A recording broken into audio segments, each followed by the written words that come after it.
In Roman society, most gladiators were men, but there were also female gladiators. The emergence of female gladiators can be seen as a high-level commercial marketing strategy to attract the attention of spectators fed up with male gladiators and to attract male spectators to the arena.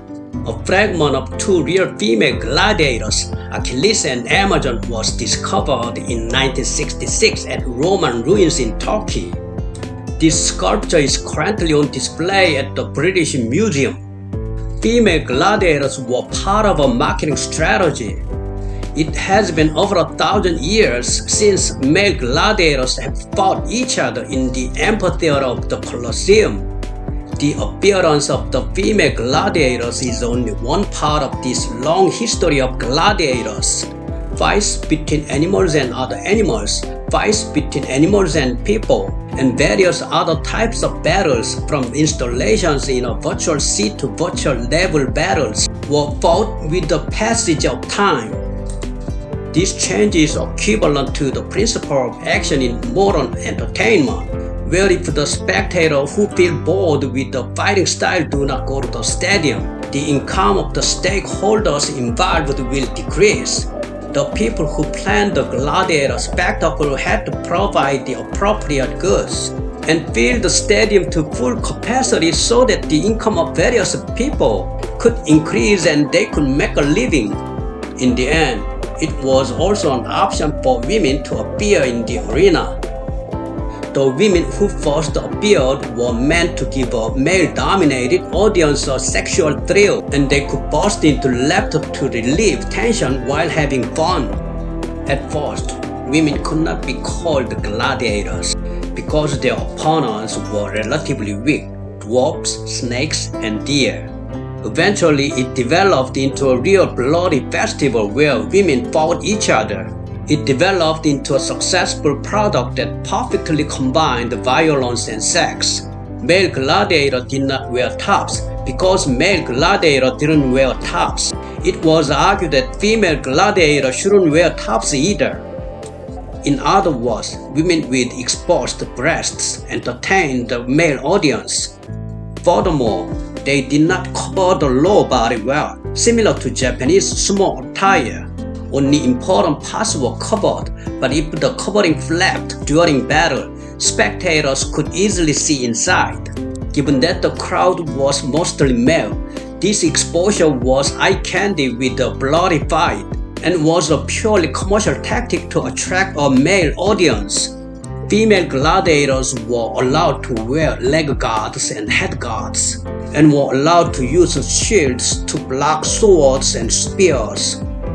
When the battle was over and a winner was decided, the victor took up the loser's headguard to reveal the identity of the opponent.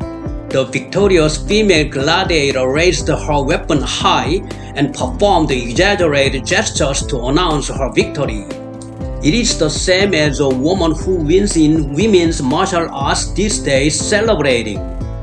Contrary to the stereotype that gladiators were drawn from slaves or prisoners of war, many free Romans and upper-class Roman men wanted to become gladiators. The gladiators' victories attracted many to become gladiators for their honor, prizes, and glory, and so were women. The fact that an unmarried woman could not only become financially independent from her father, but also become a celebrity at the same time was worth her lives. Even among married women, there were many women who wanted to voluntarily become female gladiators with swords and shields in order to become independent from their husbands. Male gladiators who came from slavery were free to marry and form families if they survived. If you were a prisoner of war, you could go back to your hometown alive and reunite with your family and friends.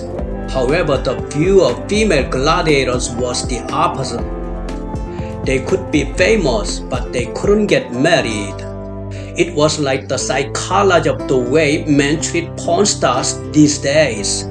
Because of the female gladiator's almost naked outfit, people at the time saw her as a worker in the porn industry rather than a gladiator.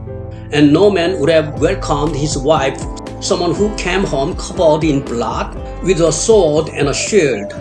In addition, all gladiators, regardless of gender, were subject to voluntarily or forced prostitution.